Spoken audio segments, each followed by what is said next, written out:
to DVD. So the title of the piece, of course, he originally wrote it in French, but is Existentialism is a Humanism. Humanism is the view that basically says that, as one of the ancient philosophers said, that man is the measure of all things. That is, that it's human beings who decide things like morality and who decide even what it means to be a human being. That is, unlike what the X-Files said, the truth is not out there for a humanist, but the truth is determined by human beings. Just to give you a little example of that, that I think illustrates it very well, the 20th century humanist Richard Rorty, who was at Virginia when I was there, said it this way: suppose we're talking about androids, right, in science fiction, right? We see androids portrayed in films like Blade Runner, an old Harrison Ford movie, or you know, the Terminator was an android, right? And you say, well, is an android a human being?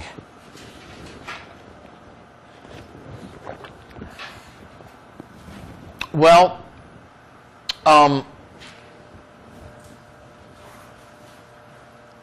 what Rorty says is the answer to that is not going to come about when we discover something in the nature of androids, and of course there aren't any androids yet, that either makes them or does not make them human. In other words, we're not going to discover something out there that will allow us to settle that question, are androids human? He says what's going to settle the question is whether we as a group, whether we as human beings, essentially want to admit them to the club. If we want to call them human, then for somebody like Richard Rorty, who believes that man is the measure of all things, then they are human. And that's all their being human amounts to, that we've decided to admit them to the club. And so that's a good example of this humanistic view that man is the measure of all things. And it's the view that Sartre tries to advance here in this little piece called Existentialism as a Humanism. And we want to look at it mostly for his views on free will, but this also touches on his radically subjective ethics, or at least he tries to defend himself against that, to advocate something like a cultural relativism, and I don't think he really succeeds.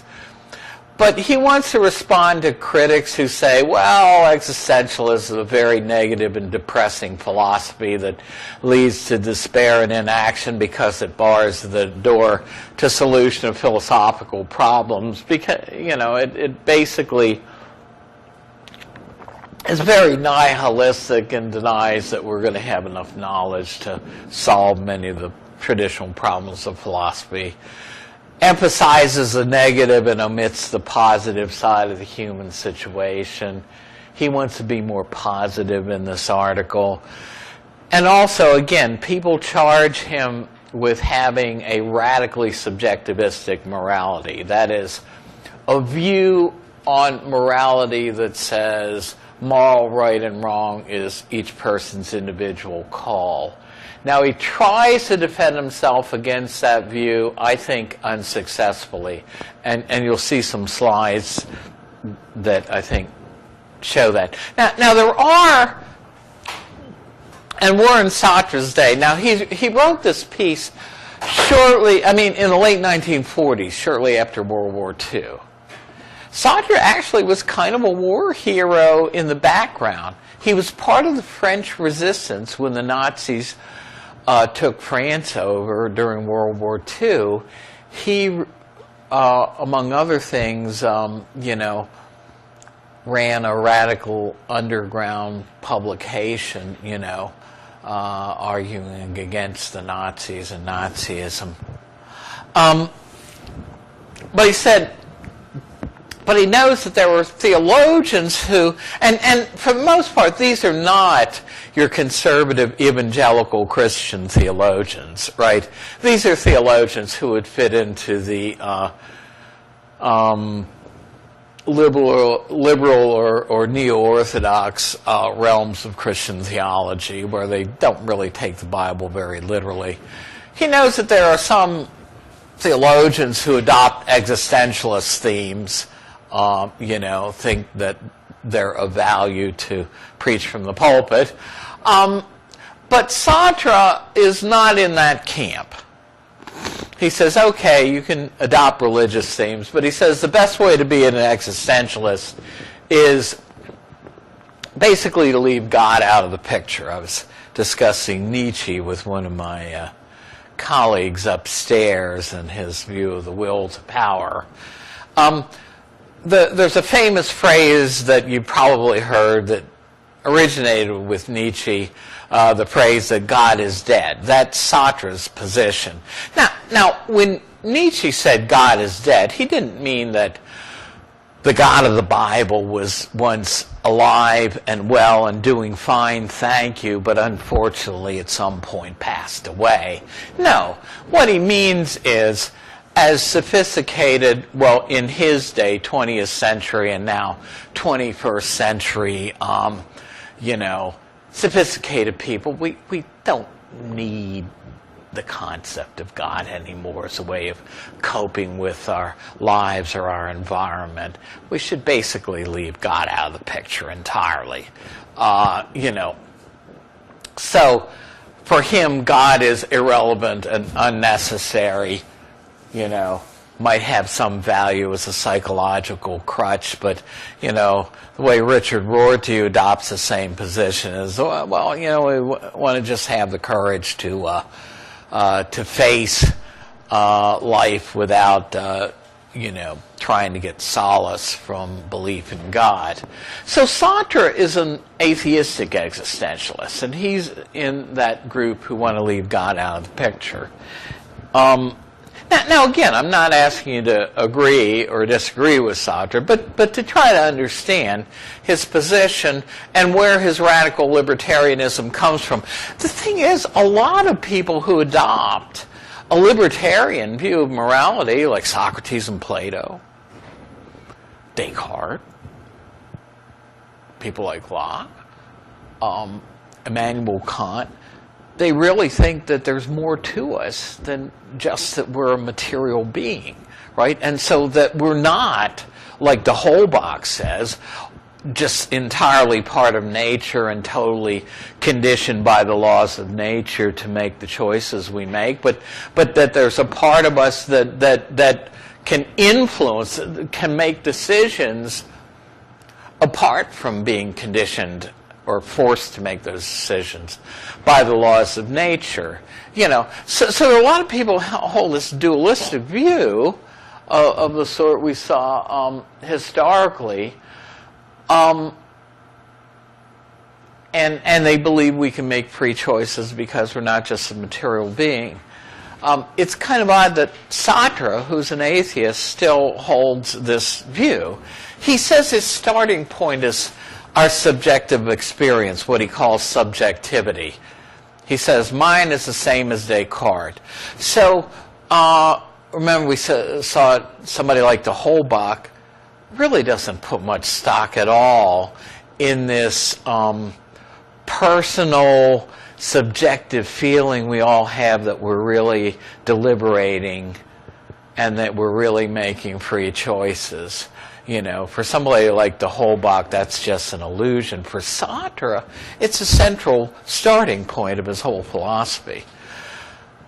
Okay, so he says he's an atheistic existentialist. But he says all of the existentialists, though, share this view that existence comes before or precedes essence. This is like the central principle that defines and explains existentialism. It's kind of like Descartes' cogito ergo sum, or Berkeley's esse percipi, or as we'll see with the utilitarians, the principle of utility. It defines his whole philosophy, but what does he mean by this cryptic phrase, existence precedes essence? Well, the essence of a thing, and we didn't look a lot at Aristotle's distinction between the essential properties of a thing versus its accidental properties, but a lot of people in philosophy over the years have adopted a view, and I'm not going to ask you this on a test, called essentialism. That is the view that things have essential natures. We saw this in Plato's theory of forms. We saw it in Aristotle's view that even a knife has something like an essential nature. Its essential nature is what's unique to it. It's an implement for cutting things. And remember, Aristotle thought, well, we have an essential nature, which is to be rational, reasoning beings. That's what separates us, he thought, from non-human animals. If we drew a triangle, and I forgot to put some new markers in my briefcase, my bad on that, it wouldn't matter what color we drew, whether we drew a red triangle or a black one or a blue one. The color of a triangle is not essential to that geometric figure being a triangle, right? It's what Aristotle would have called an accidental property. But it is essential to that thing's being a triangle that it has three sides and three angles. Okay, that's an essential property. So,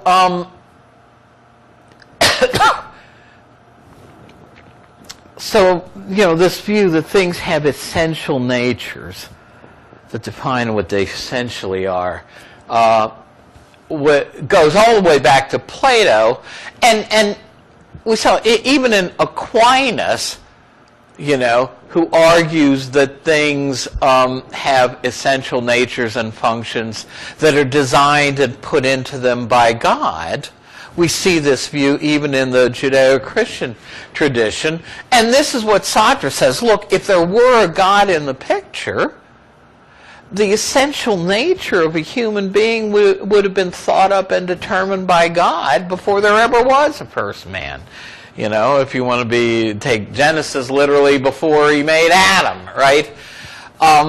That humans would be created by a supernal artisan, that is, by God, made according to a divine plan. In other words, God would have planned out what a human being is going to be, what the essential nature of a human being is going to be, and then he would design and make human beings according to that pre-existing definition of what they would be.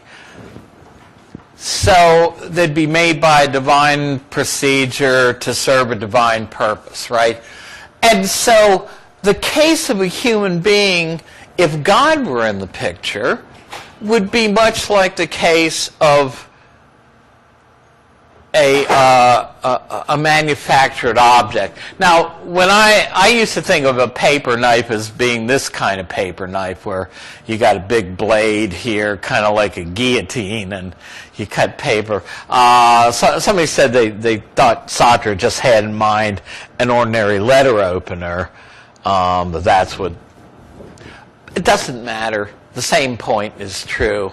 To make an object like this, or a letter opener, right, it's a human-made object, but you had to have a concept in mind of what this was going to be, what it was going to look like, what its essential nature was, right? Ahead of time, so its essential nature would be defined before you made the first one, and you would make it according to a pre-existing defined essence, right? So made to serve a definite purpose. So you can say, well, what's the point here? Well, and somebody's saying, well, okay, we're talking about man is created by God, but wait a second, I thought you said Sartre is an atheist and he doesn't believe man was created by God. That's exactly right.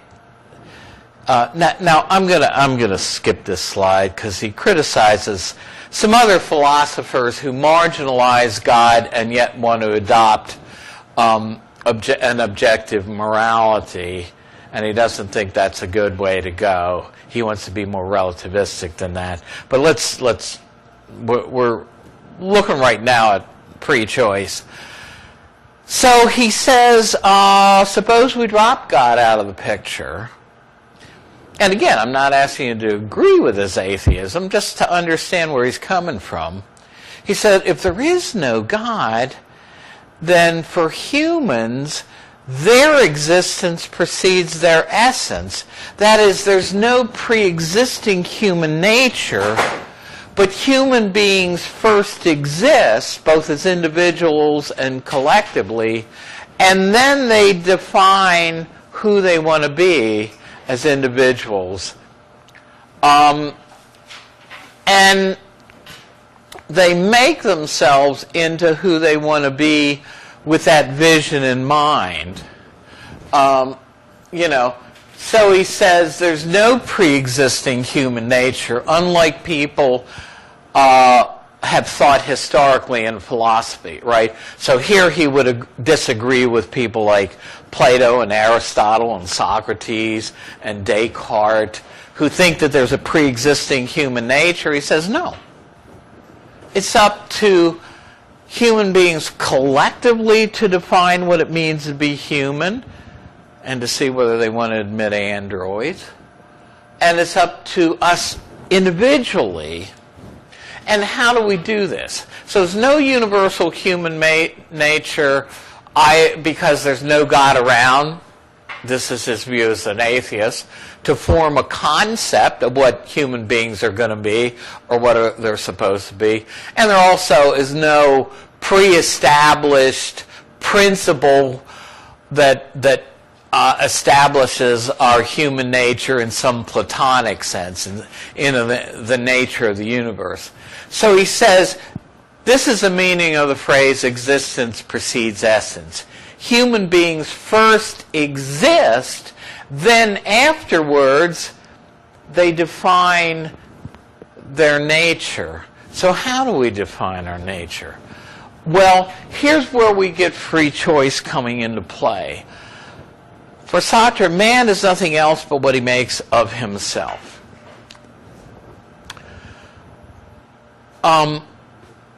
One example he gives elsewhere is, I guess it was Constantine who built Constantinople. It's kind of like who's buried in Grant's tomb. Again, I'm a bad history student. But he uses the... here is a city that was one of the first pre-planned cities. I'm going to build Constantinople. And here's the plan I've got for what that city's going to be, right? Or this building across the street. Somewhere there are detailed architectural plans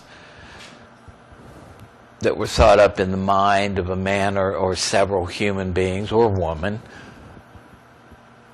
that determine what that's going to be. And then they made choices to bring about that future vision, whether it be the architectural plan of that building there, or Constantine with the city of Constantinople. In other words, what determines our choices? Not our causal past, says Sartre. Not atoms and molecules banging into one another, not our environment or our genetics, but it's our vision of what we want the future to be I mean, think about it. You say, well, let's suppose you don't even have a major yet, but your vision is, hey, I like to get my bachelor's degree. You say, well, okay, that's my future vision. How do I bring that about? Well, one of the things I got to do is satisfy a certain number of gen ed requirements, general education requirements. Oh, well, here's a philosophy course. That's one way I can do that. All right, so I'll sign up for a philosophy course. What made you decide to sign up for a philosophy course? Well, in part, it's that future vision that you want to get your bachelor's, and that in order to accomplish that, you need a certain number of gen ed courses, right?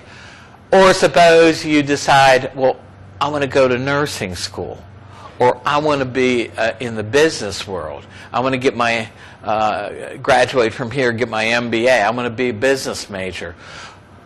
Well, note, if those goals are different, you're going to make different choices to bring them about. Here, right, you're going to choose different courses when you get into the third and fourth years if you want to be a nursing student than if you want to be, you know, an accountant or you know, a business executive, right?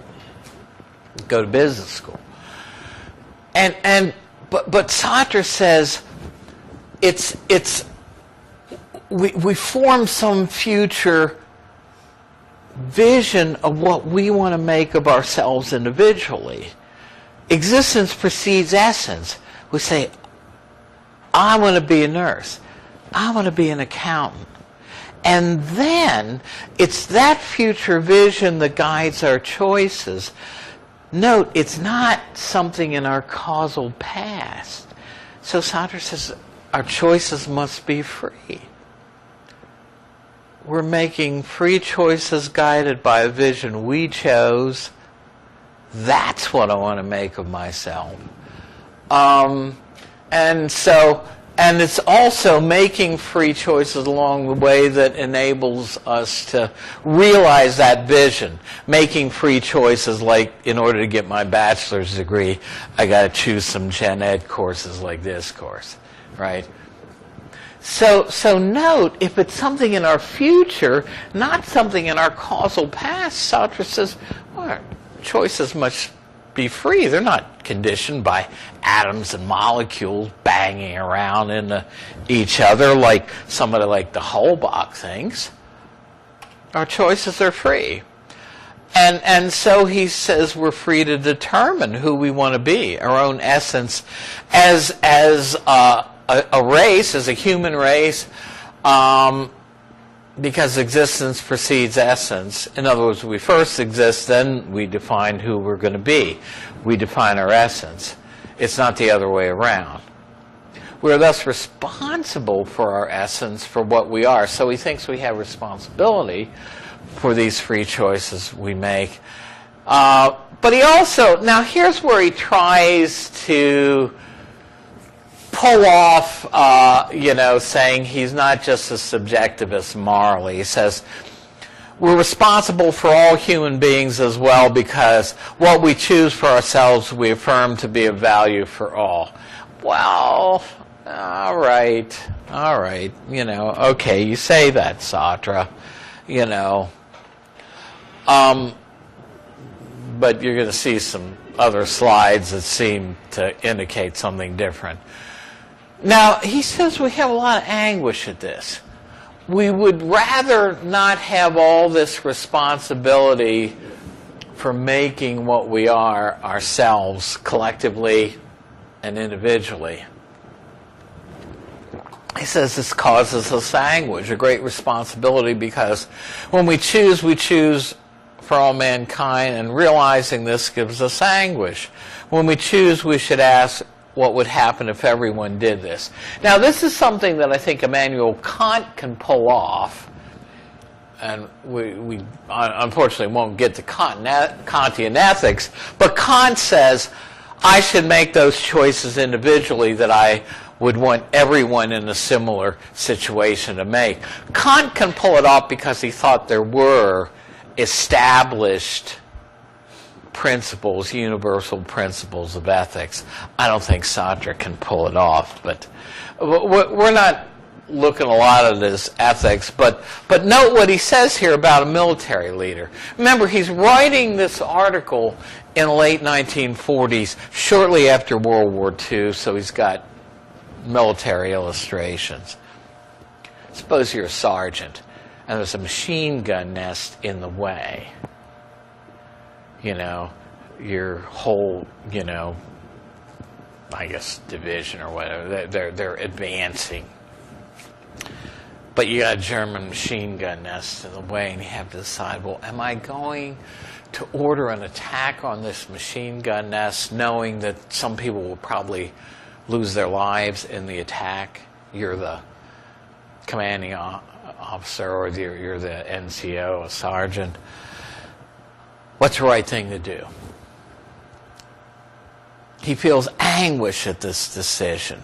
What should I do? Order the attack or not? Now, here's what Sartre says. It's not that there's a pre-existing right choice, but he gives value to the choice by choosing it. Now, that sounds a lot to me like it's his choice, his individual choice, that makes it right, not the other way around, which is to say morality is relative to an individual person. You know, so he gives an option value by choosing it, whether it's to attack or not to attack. Sartre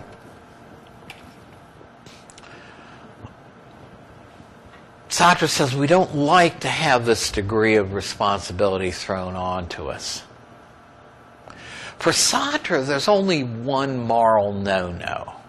It's don't be in bad faith. The French is mauvais foi. Right? We may try to escape our responsibility and its resultant anguish by pretending we're really not free. So Sartre says we are free. Nothing in our causal past determines our choices. Nothing in our environment, nothing in our genetics. So you can see he's very, very... but he says we don't like this. We'd rather argue that our choices were not entirely free, that we were forced to make them. And one example he gives, which is in our current climate, I think the Supreme Court is now going to consider, you know, whether states can ban gay marriage, right? A lot of people in the LGBT community will argue, hey, it's all nature. Your sexual orientation is just a matter of how you're born, whether you're heterosexual, homosexual, or something else, right? Bisexual.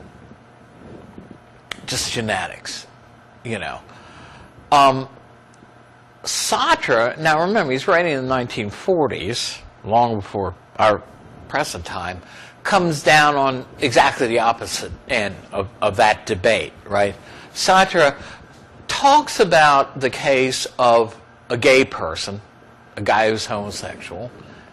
Now remember, Sartre there's no God around. There's no pre-existing morality whatsoever for Sartre. He has no basis from which to pronounce a gay lifestyle to be morally worse than any other sexual lifestyle. Right? And yet he charges the gay person with being in bad faith, not because he's a homosexual, but because he argues that he is so because his causal past forced him into that lifestyle. In other words, he denies that it's free choices that have made him what he now is today. And Sartre says that's being in bad faith. That's, you know, saying that something in your causal past is forcing you rather than taking responsibility for the choices you made and for who you made yourself into. So you can see he comes down on the other side of that debate. Now, remember, this is written, you know, 60 years ago, 70 years ago. So we're in bad faith for Sartre when we pretend that our decisions are not free, that they're determined by others, that is, by our environment or surrounding physical and social circumstances, our genetics, our environment, or even by a pre-existing morality. And this is not Sartre's example, but I think he would agree that it's an accurate example. A lot of conservative people in the Catholic faith believe that life begins at conception, right? A fertilized egg is fully human because it's got human DNA right from day one. Okay? Might not be your view. But suppose you had a couple who is traditionally Catholic. See, we can be in bad faith by accepting an already established morality. And they, along in the pregnancy, have amniocentesis done. And the doctor says, well, I'm very sorry to report that there's a very good chance your child is going to be born with Down syndrome. Would you like to abort the child? And they say, well, abortion is not a live choice for us. We believe, as our Catholic beliefs tells us, that this child was fully human from conception, and that it would be murder to do that. Right? We'd be killing a human being. So our choice is determined for us by a pre-existing morality that we accept. Now, for Sartre, for somebody to say they had no real choice in the matter because of a pre-existing morality is also for somebody to be in mauvaise foi, in bad faith. The only moral no-no Sartre has, actually, is don't act in bad faith. Now, here's where Sartre tries to point out in this distinction the uniqueness of human beings when it comes to their ability to make free choices. He talks about, remember, this is existentialism. There are two types of existence, the être pour soi and the être en soi. And he says, what we do when we're in bad faith is to relegate ourselves to the realm of things in nature and try to deny our humanity. We're in bad faith when we pretend that we're determined things and not free human beings. And we claim that we are être en soi, being in itself rather than being for itself. And this next slide, I parse these a little bit. So, being for itself is the existent status of free human beings who can make their choices for themselves which way they want to go, right? Now, Sartre does believe that things like rocks and trees and the coffee in this cup are subject to deterministic scientific laws, right? He would not have no problem talking about scientific determinism when it comes to inanimate things in nature, right? They're completely determined by causal laws and not free. They're being in itself. But he says, we're a different type of existence. We are being for itself, and as such, we're utterly free in our choices. And to claim, to be in bad faith, is to claim for yourself the status of things, inanimate things. Oh, it's the laws of nature that have forced me to make my choices.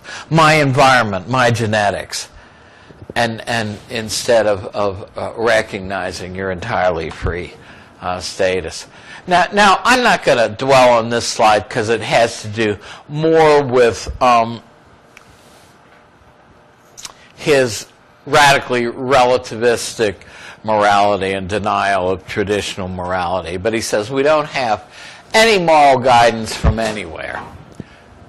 Talks about a student who comes to him during World War II. His father's been out of the picture. His mother's relying on him back in occupied France.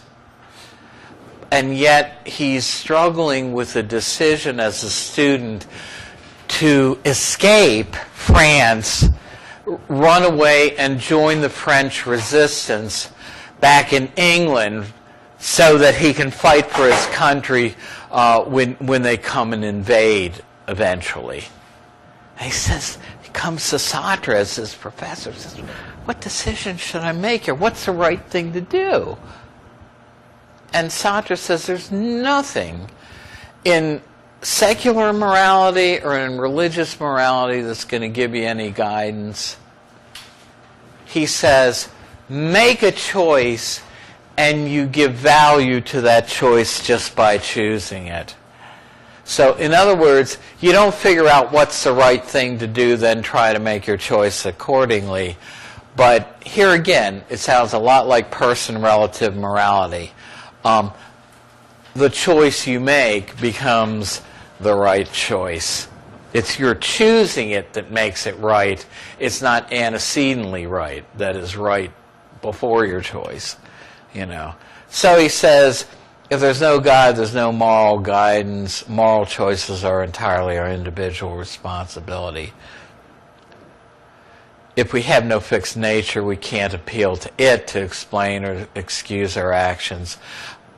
But he also specifically denies determinism in this piece, the view that all things, including human choices, are determined by prior causes. He says there's no human freedom of choice, or determinism says there's no human freedom of choice. For Sartre, his famous phrase is, we're condemned to be free. He says we're free whether we like it or not. Man is free, man is freedom. Man in the generic sense, okay? He includes women. So he says, no external values or commands can justify our actions. We're condemned to be free and alone responsible for everything we do. So that's Sartre's totally different view of, of responsibility. Basically, that we're entirely free and responsible for all of our choices, There's a few other things that I tie up at the end of this, but I think that's going to be enough. Next time we'll introduce utilitarianism. It is a very important modern moral theory. A lot of people in government nowadays are utilitarians in their ethical beliefs. So in order to help you understand your world better, plus if you have to take a specific ethics course later on, a lot of people have to take a business or nursing ethics or medical ethics course.